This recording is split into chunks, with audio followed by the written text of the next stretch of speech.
നമസ്കാരം. വടക്കൻ ഗ്രാമങ്ങളിലെ വേറിട്ട കാഴ്ചകൾ തേടി, വിസ്മയ വ്യക്തിത്വങ്ങളെ തേടി ക്യാമറ കണ്ണുമായി ഒരു യാത്ര. നേർക്കാഴ്ചയുടെ പുതിയ അധ്യായത്തിലേക്ക് മാന്യ പ്രേക്ഷകർക്ക് സ്നേഹസ്വാഗതം.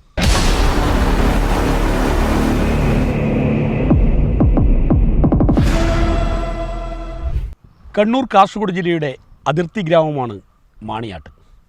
മാണിയാട്ടിൽ ഒരു കലാകാരനുണ്ട്, ധനരാജ് മാണിയാട്ട്.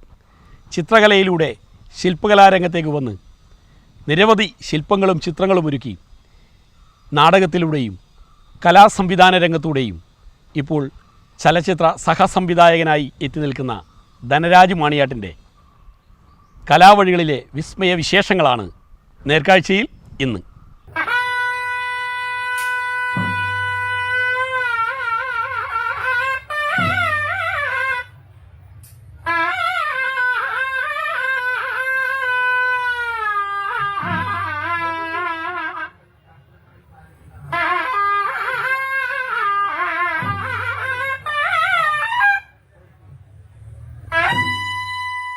ബാല്യകാലം മുതലേ ചിത്രകലയിലേക്ക് ആകർഷനായ ധനരാജ് മാണിയാട്ടിന് ഗുരുമുഖങ്ങളൊന്നും ചൂണ്ടിക്കാണിക്കാനില്ല. ഓയിൽ കളറിലും അക്രിലിക്കിലും മ്യൂറലിലുമായി ഇദ്ദേഹം വരച്ചു തീർത്ത ചിത്രങ്ങൾ നിരവധിയാണ്. ആ ചിത്രവിസ്മയങ്ങളെക്കുറിച്ച്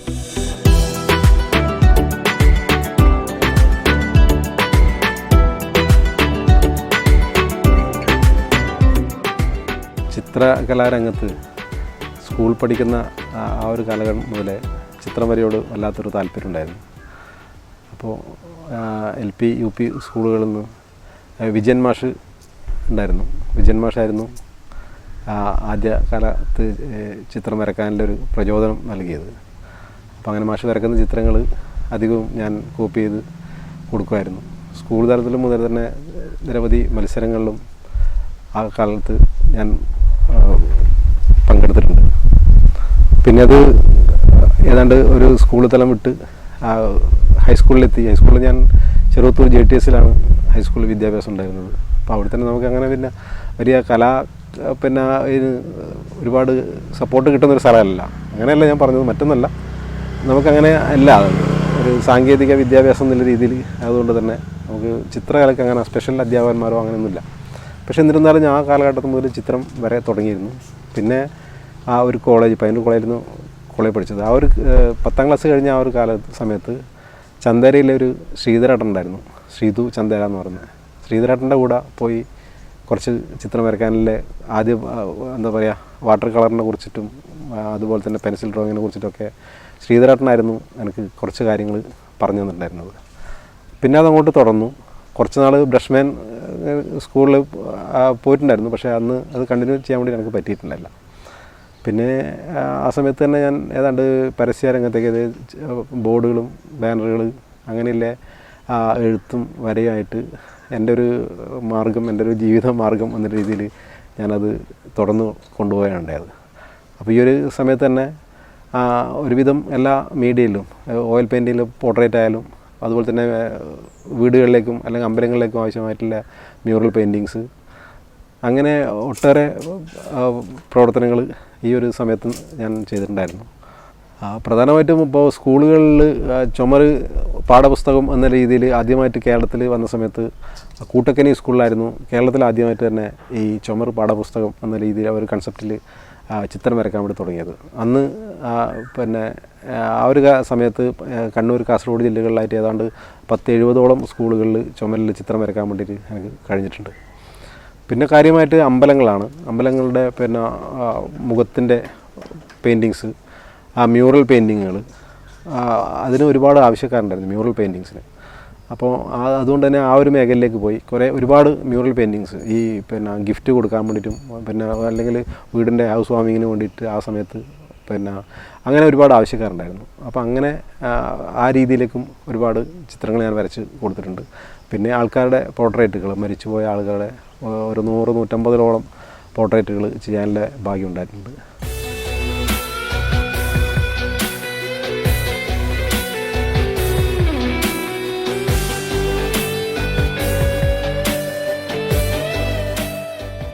ഏതൊരാൾക്കും വീട് ഒരു സ്വപ്നമാണ്.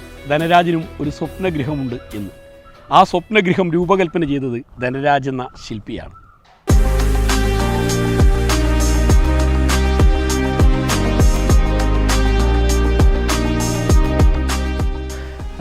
ഏതൊരു മനുഷ്യനെയും പോലെ വീട് ഉണ്ടാക്കുക എന്നുള്ളത് ഒരു പ്രധാനപ്പെട്ട ഒരു ലക്ഷ്യമായിരുന്നല്ലോ. അപ്പോൾ അങ്ങനെ വീട് ഉണ്ടാക്കാനുള്ളൊരു പ്ലാൻ നടക്കുന്ന സമയത്ത് പിന്നെ ഞാനും ഭാര്യയും കൂടി ഇങ്ങനെ ആലോചിച്ചു. അമ്മയുണ്ടായിരുന്നു എൻ്റെ. അപ്പോൾ അങ്ങനെ ആലോചിച്ചു സമയത്ത് എന്തിനാലും വീട് കെട്ടണം തോന്നി. അപ്പോൾ ഞാൻ ഈ വീടുകളിലെ ഒരുപാട് വീടുകളിൽ ഇൻറ്റീരിയർ വർക്ക് ചെയ്യുന്നതല്ല. അപ്പോൾ അങ്ങനെ പല വീടുകളിലും പോയ സമയത്ത് എനിക്ക് കിട്ടിയിട്ടില്ല പിന്നെ അവിടെ ഇവിടുന്ന് ഒക്കെ കിട്ടിയിട്ടില്ല കുറച്ച് ഭാഗങ്ങൾ വെച്ചിട്ടുണ്ട്. ഞാൻ തന്നെ ഉണ്ടാക്കിയിട്ടുള്ളൊരു പ്ലാനാണ് ഉണ്ടാക്കിയത്. അപ്പോൾ അത് ഭാര്യനെയും അമ്മേനൊക്കെ കാണിച്ചു, അച്ഛനെ കാണിച്ചു. അപ്പോൾ അവർക്കത് അത്രത്തോളം അത് ഇഷ്ടപ്പെട്ടില്ല എന്ന് വെച്ചാൽ അവർക്ക് മനസ്സിലാക്കാൻ പറ്റില്ല അത്. പിന്നെ അതുകൊണ്ട് തന്നെ ഞാൻ ഫോം ബോർഡ് ഉപയോഗിച്ച് അതിൻ്റെ വീടിൻ്റെ ഒരു ചെറിയ പിന്നെ രൂപം ഉണ്ടാക്കി, മിനിയേച്ചർ ഉണ്ടാക്കി. അത് കാണിച്ച സമയത്ത് പിന്നെ വൈഫിനും മറ്റുള്ളവർക്കും അത് ഇഷ്ടപ്പെട്ടു. അങ്ങനെയാണ് ഈ ഇന്ന് കാണുന്ന എൻ്റെ പിന്നെ വീട്ടിലേക്ക് ഞാൻ എത്തിയത്. അപ്പം പല ആളുകളും ഇതിൻ്റെ പ്ലാനും പിന്നെ അല്ലെങ്കിൽ എൻ്റെ വീടിന് ഇങ്ങനെ മാറ്റം വരുത്തണം, ഇങ്ങനെ ചെയ്യണമെന്ന് പറഞ്ഞിട്ട് ഒരുപാട് ആൾക്കാർ പറഞ്ഞിട്ടുണ്ടായിരുന്നു. അതിൽ ഏറ്റവും സ്പെഷ്യലായിട്ടെന്ന് വെച്ചാൽ എനിക്ക് ജയരാജ് സാറ്, എൻ്റെ ഗുരുനാഥനായിട്ടുള്ള ജയരാജ് സാറ് പിന്നെ വീടുകളിൽ 2-3 തവണ കൊണ്ട് വന്നിട്ടുണ്ടായിരുന്നു. അപ്പോൾ ജയരാജ് സാറിൻ്റെ വീടും ഏതാണ്ട് പിന്നെ ഇതുപോലൊരു 4 കെട്ട് സ്റ്റൈലിൽ ചെയ്തതാണ്. ഇതുപോലല്ല, അതിനേക്കാളും വലിയൊരു വീടാണ്. പക്ഷേ സാറിന് പിന്നെ ഈ വീട് കണ്ടപ്പോൾ സാറ് നല്ല അഭിപ്രായം പറഞ്ഞു. സാറിന് നന്നായിട്ട് ഇഷ്ടപ്പെട്ടു. ഒന്ന് ഈ അകത്തളത്തിൻ്റെ ഹൈറ്റ് ഒരുപാട് കൂടിയിട്ടുണ്ട്, എൻ്റെത് ഒരുപാട് ചെറുതായി എന്നൊക്കെ അഭിപ്രായം പറഞ്ഞു. അപ്പോൾ അങ്ങനെ പല ആളുകളും വന്ന സമയത്തും വീടിനെ കുറിച്ചിട്ട് നല്ലൊരു അഭിപ്രായമാണ് ഉണ്ടായിട്ടുള്ളത്. വീടിനകത്ത് അതുപോലെ തന്നെ ഈ പിന്നെ പൂജാമുറി എന്നൊരു കൺസെപ്റ്റ് പിന്നെ ഇല്ല. എനിക്ക് പൂജാമുറി അങ്ങനെ പിന്നെ ഞാൻ ആ ഒരു രീതിയിലേക്ക് മാറിയിട്ടേ ഇല്ല. റൂം ആയിട്ട് വേണ്ടാന്നില്ല എന്നായിരുന്നു എൻ്റെ ആദ്യം മുതലേ എല്ലാ ഒരു തീരുമാനം. അതിന് വൈഫും എല്ലാവരും സപ്പോർട്ട് ചെയ്തു.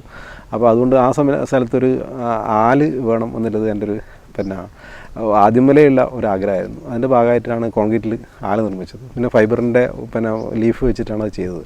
അപ്പോൾ അത് കണ്ട സമയത്ത് പല ആളുകൾ അന്ന് വന്ന ആൾക്കാർ പറഞ്ഞത് വെച്ചാൽ ഇത് ഒറിജിനൽ, ഇത് എനിക്ക് മുറിച്ച് മാറ്റാമായിരുന്നു എന്നുള്ള ഒരുപാട് അഭിപ്രായങ്ങൾ അന്ന് പറഞ്ഞിട്ടുണ്ടായിരുന്നു. അത് കേട്ട സമയത്ത് നമുക്ക് നല്ല സന്തോഷം തോന്നിയാണ്. വെച്ചാൽ ഇത് ഒറിജിനാലിറ്റി ഉണ്ട് എന്ന് പിന്നെ പറയുന്നതാണല്ലോ. അപ്പം ആ ഒരു സംതൃപ്തി ഉണ്ടായിട്ടുണ്ടായിരുന്നു.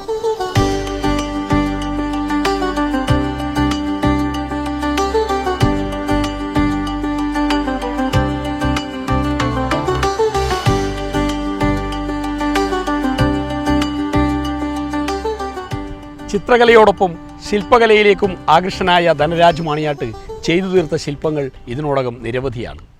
ഫൈബറിലും കോൺക്രീറ്റിലുമായി ആരെയും വിസ്മയിപ്പിക്കുന്ന നിരവധി ശില്പങ്ങൾ ഇതിനോടകം ധനരാജ് മാണിയാട്ടിൻ്റേതായി പലയിടങ്ങളിലുണ്ട്. അക്കൂട്ടത്തിൽ എടുത്തു പറയേണ്ടവ വടക്കൻ കേരളത്തിലെ കളിയാട്ടക്കാവുകളിൽ അദ്ദേഹം ഒരുക്കാറുള്ള തെയ്യം ശില്പങ്ങളാണ്.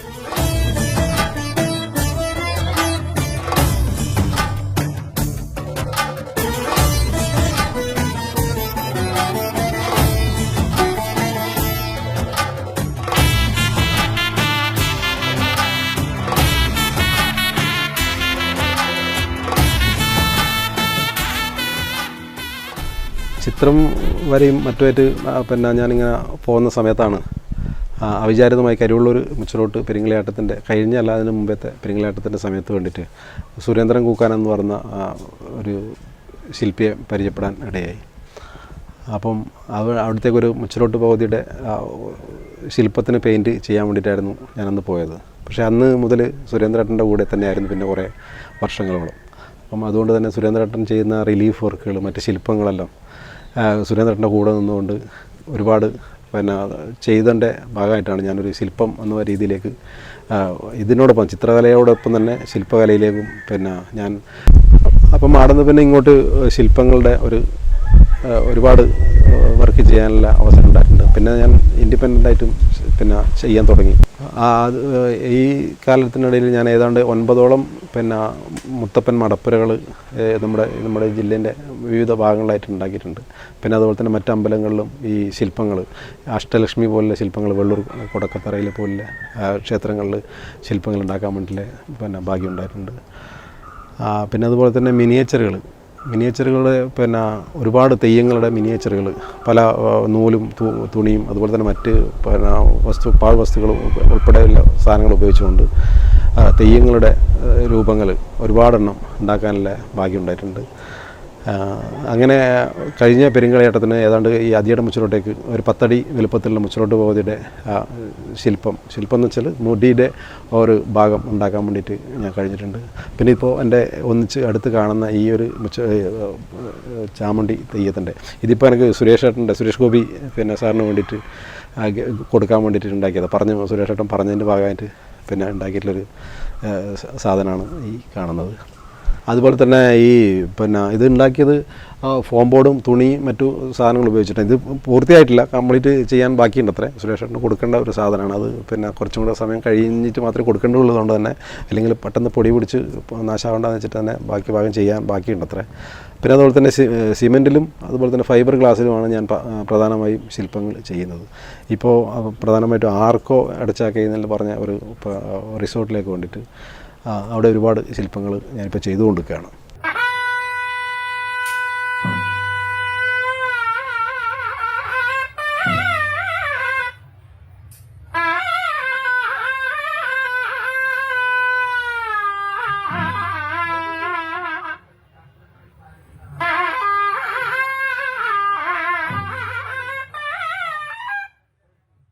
നാടകകലയ്ക്ക് വേരോട്ടമുള്ള മണ്ണാണ് മാണിയാട്ട്.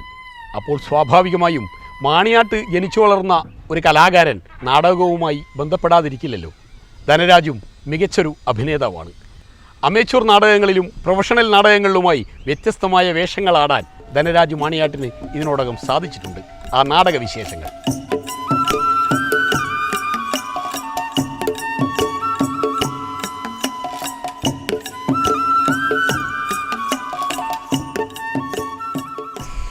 ബാലസംഘം എന്ന സംഘടനയിലൂടെയാണ് ഞാൻ നാടകരംഗത്തേക്ക് വരുന്നത്. അന്ന് നമ്മുടെ മാണിയാട്ട് വില്ലേജിൻ്റെ ഒരു നാടക ട്രൂപ്പല്ല, വലിയ നാടക ട്രൂപ്പല്ല, പക്ഷെ എന്നിരുന്നാലും ആ ഒരു ചെറിയ ഒരു ലഘു നാടകത്തിൽ അഭിനയിക്കാനുള്ള ഭാഗ്യം ഉണ്ടായിരുന്നു. അങ്ങനെയാണ് നാടകത്തിലേക്ക് ഞാൻ കടക്കുന്നത്.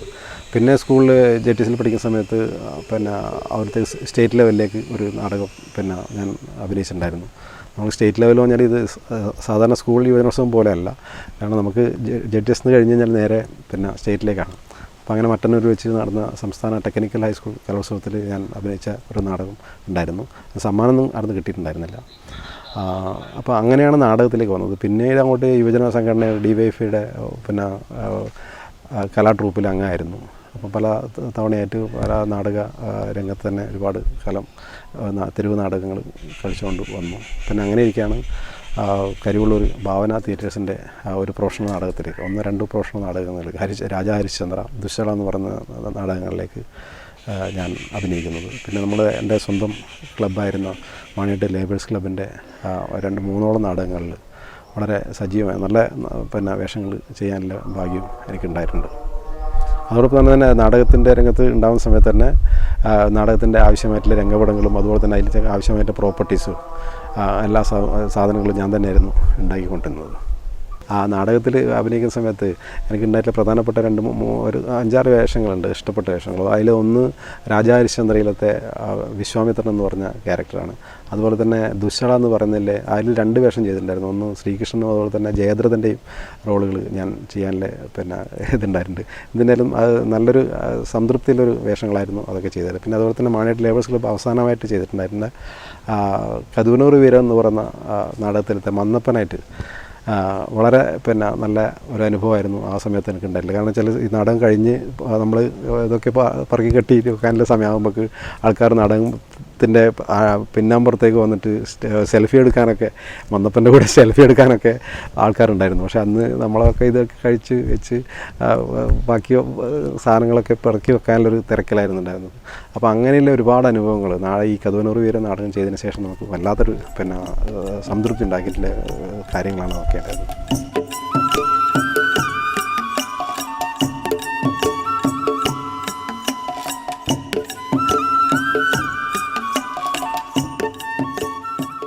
അഭിനയ രംഗത്ത് നിന്നും വീണ്ടും കലാസംവിധാന രംഗത്തേക്ക്. ചിത്രകലയിലും ശില്പകലയിലും വേറിട്ട വിസ്മയങ്ങൾ തീർക്കാൻ സാധിച്ചിട്ടുള്ള ധനരാജിന് കലാസംവിധാനം എളുപ്പമായിരുന്നു. 16ഓളം ഷോർട്ട് ഫിലിമുകളിൽ കലാസംവിധായകനായി പ്രവർത്തിച്ച ശേഷം പ്രശസ്ത സംവിധായകൻ ജയരാജിൻ്റെ കൂടെ പെരുങ്കളിയാട്ടം എന്ന ചിത്രത്തിൻ്റെ കലാസംവിധായകനായി തുടക്കം. പിന്നീട് അങ്ങോട്ട് സിനിമ ജീവിതവുമായി മുന്നോട്ട്.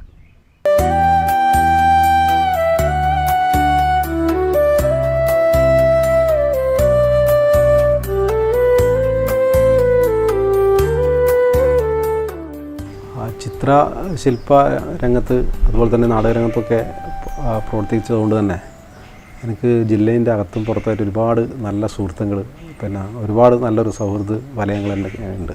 അപ്പോൾ അതിൻ്റെ അടിസ്ഥാനത്തിലാണ് എൻ്റെ ഒരു ഫ്രണ്ട് ഷോർട്ട് ഫിലിം ചെയ്യുന്ന സമയത്ത് അതിൻ്റെ ആർട്ട് ചെയ്യണം എന്ന് പറഞ്ഞിട്ട് എന്നോട് പറഞ്ഞിട്ട്, അപ്പോൾ അങ്ങനെ അതിൻ്റെ ഭാഗമായിട്ട് മൂപ്പരുടെ കൂടെ ഏതാണ്ട് പിന്നെ 10-16ഓളം ഷോർട്ട് ഫിലിമുകൾ ചെയ്യാനുള്ള പിന്നെ ഭാഗ്യം ഉണ്ടായിട്ടുണ്ട്. അപ്പം അതോടൊപ്പം തന്നെയാണ് അന്ന് ആദ്യമായിട്ട് 2015 പ്രസാദ് യാദവ് എന്ന് പറഞ്ഞ ആ ഒരു സംവിധായകൻ ചെയ്ത സ്വാഹ എന്ന് പറഞ്ഞ പടമാണ് ഞാൻ ആദ്യമായിട്ട് കലാസംവിധായകനായിട്ട് ചെയ്ത ഒരു സിനിമ എന്ന് പറയുന്നത്. പിന്നീട് അങ്ങോട്ട് ഈ കൊടുക്കാഴ്ച എന്ന് പറഞ്ഞൊരു പടം, പിന്നെ 1-2 പടങ്ങൾ ചെയ്തിട്ടുണ്ടായിരുന്നു. അതെല്ലാം ആ കൊറോണേൻ്റെ സമയത്ത് അതൊക്കെ ബ്രേക്ക് ആയതായിരുന്നു. അങ്ങനെയൊക്കെ സമയത്താണ് പിന്നെ ഞാൻ ഏറെ ബഹുമാനിച്ചിരുന്ന അല്ലെങ്കിൽ ഒരുപാട് ആരാധിച്ചിരുന്ന ഒരു സംവിധായകനായിരുന്നു മലയാളത്തിൻ്റെ ഏറ്റവും പ്രിയപ്പെട്ട ജയരാജ് സാറിനെ കാണണം എന്നുള്ളത് ഒറ്റാൽ മുതൽ ഇങ്ങോട്ട് എനിക്ക് ജയരാജ് സാറിനെ കാണണം, പരിചയപ്പെടണം എന്നുള്ളൊരു ആഗ്രഹം ഉണ്ടായിരുന്നു. പക്ഷേ എന്തോ നിമിത്തം പോലെ എൻ്റെ ഒരു സുഹൃത്ത് രാജീവൻ കിത്തോ പിന്നെ ഒരു ദിവസം വിളിച്ചിട്ട് എന്നോട് പറഞ്ഞു, ഇങ്ങനെ ഒരു പടമുണ്ട് ജയരാജ് സാറിൻ്റെ ആണ്, അപ്പം വർക്ക് ചെയ്യാൻ വേണ്ടി പറ്റുമോ എന്ന് ചോദിച്ചു. അപ്പോൾ അങ്ങനെയാണ് ഞാൻ ആദ്യമായിട്ട് ജയരാജ് സാറുമായിട്ട് ബന്ധപ്പെടുന്നത്. അപ്പം അന്ന് അതിൻ്റെ ഷൂട്ട് തുടങ്ങുന്ന സമയത്ത് പെരിങ്കലേട്ടൻ എന്ന് പറഞ്ഞാൽ വലിയൊരു ബിഗ് ബഡ്ജറ്റ് പടമാണ്, സുരേഷ് ഗോപി പിന്നെ നായകനായിട്ട് അഭിനയിക്കുന്ന ഒരു പടമാണ്.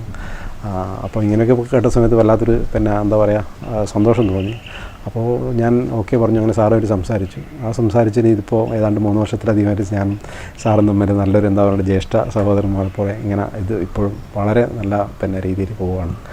അപ്പം അത് പിന്നെ എൻ്റെ ജീവിതത്തിൽ തന്നെ ഞാൻ ഏറ്റവും വലിയൊരു ഭാഗ്യമായിട്ടാണ് ഞാൻ കാണുന്നത്.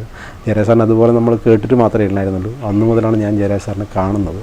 ഏതാണ്ട് പടം തുടങ്ങുന്നതിന് 2 ആഴ്ച മുമ്പേ തന്നെ നമ്മൾ പിന്നെ പാലക്കാട്ടായിരുന്നു ഷൂട്ട്. അപ്പോൾ അങ്ങനെ പാലക്കാട് എത്തി അതിനാവശ്യമായിട്ടുള്ള വർക്കുകളൊക്കെ ചെയ്തു. അന്ന് ഉണ്ടായിട്ടുള്ളൊരു സൗഹൃദം എന്ന് പറഞ്ഞാൽ വല്ലാത്ത നമ്മൾ എന്താ പറയുക, നമ്മൾ വിചാരിക്കുന്നതിന് അപ്പുറത്തേക്കായിരുന്നു ജയരാജ് സാറായിട്ടുള്ള ഒരു ബന്ധം എന്ന് പറഞ്ഞത്. അതുകൊണ്ട് തന്നെ ജയരാജ് സാറ് നമ്മളൊരു ഫാമിലി പിന്നെ ബന്ധം കൂടിയാണ്. സാറ് ഏതാണ്ട് 3-4 തവണ സാർ എൻ്റെ വീട്ടിലേക്ക് വന്നിട്ടുണ്ട്. എൻ്റെ അമ്മ പോയ സമയത്തൊക്കെ സാറ് വിളിച്ച് ആശ്വസിപ്പിച്ചതൊക്കെ എനിക്ക് ഇന്നും പിന്നെ വല്ലാത്തൊരു എന്താ പറയുക ഒരു ഓർമ്മയാണ്. അപ്പം അതുപോലെ തന്നെ പെരിങ്ങലാട്ടത്തിൻ്റെ അകത്ത് കലാസംവിധാനം എന്നുള്ള രീതിയിലാണ് ഞാൻ പിന്നെ സിനിമയുടെ അകത്ത് വർക്ക് ചെയ്തത്. അപ്പോൾ അത് കഴിഞ്ഞ് സാറിൻ്റെ കൂടെ പിന്നെ രണ്ടാമതൊരു പടം എന്നോട് സാറ് പറഞ്ഞു, എനിക്ക് കലാസംവിധായകനാണോ അല്ല സംവിധായകനാവണോ എന്ന് ചോദിച്ചു. അപ്പോൾ ഞാനും എൻ്റെ ഭാര്യയും ഉണ്ടായിരുന്നു. അപ്പം പിന്നെ ഞാൻ പറഞ്ഞു കലാസംവിധായകൻ എന്നുള്ള രീതിയിൽ പോകണമെന്നാണ് എൻ്റെ ഒരു ആഗ്രഹം സാറേ എന്ന് പറഞ്ഞു. അപ്പോൾ അങ്ങനെയാണ് സാറും പറഞ്ഞു നല്ലതാണ്, അതാണ് നല്ലത് എന്ന് പറഞ്ഞു. അപ്പോൾ അങ്ങനെ ഒരു പടം വന്ന സമയത്ത് എന്നോട് പറഞ്ഞു, കലാസംവിധായകനല്ല, നീ എൻ്റെ കൂടെ പിന്നെ അസിസ്റ്റൻ്റായിട്ട് പിന്നെ നിൽക്കാൻ താല്പര്യമുണ്ടോ എന്ന് ചോദിച്ചു. അപ്പോൾ ഞാൻ പറഞ്ഞു സാറിൻ്റെ കൂടെ ഏത് പോസ്റ്റിലും വർക്ക് ചെയ്യാൻ വേണ്ടി എനിക്ക് താല്പര്യമാണെന്ന് പറഞ്ഞതിൻ്റെ അടിസ്ഥാനത്തിലാണ് സാർ അതിന് ശേഷം ചെയ്ത ശാന്തമീരാത്തിൽ എന്ന് പറഞ്ഞ പടത്തിൽ അസിസ്റ്റൻ്റ് ഡയറക്ടറായിട്ട് സാറിൻ്റെ കൂടെ വർക്ക് ചെയ്യാൻ പിന്നെ ഭാഗ്യം കിട്ടിയിട്ടുള്ളത്. അതിനുശേഷം ഒരുപാട് വർക്കുകൾ ഇങ്ങനെ പ്ലാനിങ്ങിലാണുള്ളത്. തീർച്ചയായും ആ സാറുമായിട്ടൊരു ബന്ധം എന്ന് പറയുന്നത് പിന്നെ എന്താ എൻ്റെ ജീവിതത്തിലത്തെ ഏറ്റവും ഒരു ടേണിംഗ് പോയിൻ്റ് എന്നൊക്കെ പറയുന്ന ഒരു സംഭവമായിട്ട് മാറിയിട്ടുണ്ട്.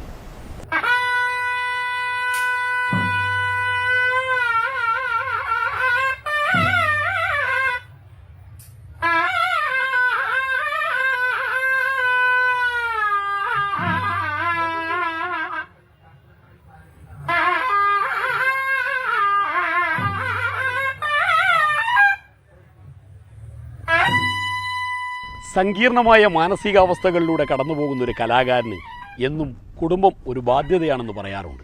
എന്നാൽ ധനരാജ് മണിയാട്ടിന് സംഭവം അങ്ങനെയല്ല. എന്നും തൻ്റെ കലാവഴികളിൽ ശക്തി സ്രോതസ്സായി കുടുംബമുണ്ട്. കലാവഴികളിൽ പരിപൂർണ പിന്തുണ നൽകുന്ന പത്നിയും മക്കളും അടങ്ങുന്ന കുടുംബം. ആ കുടുംബവിശേഷങ്ങൾ.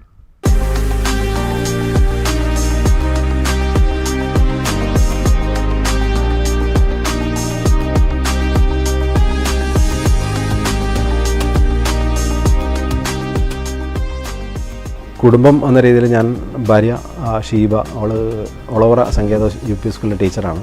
പിന്നെ 2 മക്കൾ, 2 പെൺകുട്ടികൾ. മൂത്തവൾ ധ്വനി 3-ാം ക്ലാസ്സിൽ പഠിക്കുന്നു, ഈസത്തുൽ സ്കൂൾ ചന്തേര. മറ്റവൾ ചെറിയവള 2.5 വയസ്സ്, നിധി എന്ന പേരായിട്ട്. ഇപ്പോൾ എൻ്റെ കൂടെ അച്ഛനും അമ്മയും ഉണ്ട്.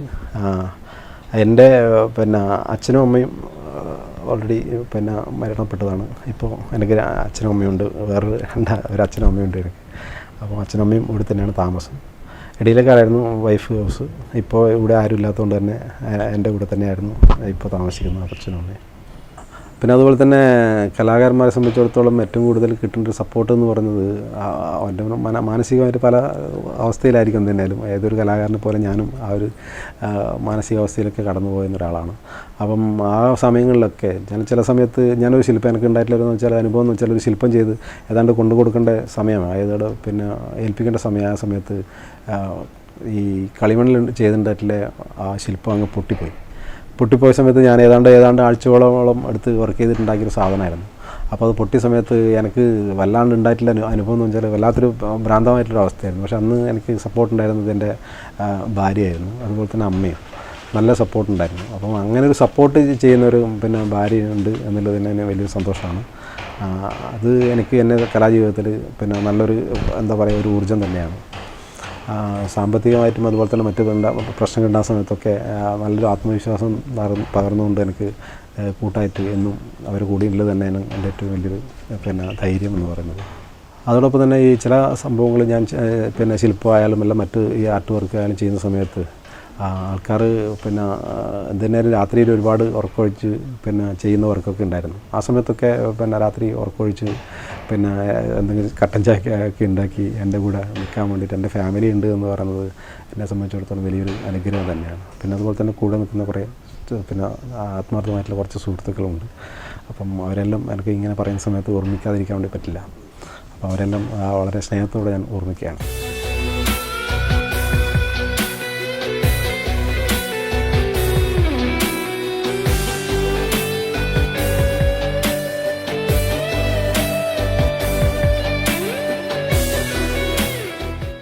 ധനരാജ് മാണിയാട്ടിൻ്റെ ചിത്ര ശില്പവിസ്മയങ്ങളുടെ ലോകത്ത് നിന്നും നേർക്കാഴ്ചയുടെ ക്യാമറ വിടവാങ്ങുന്നു. അടുത്ത ആഴ്ച മറ്റൊരു വേറിട്ട കാഴ്ചയുമായി നമുക്ക് വീണ്ടും കാണാം. നന്ദി, നമസ്കാരം.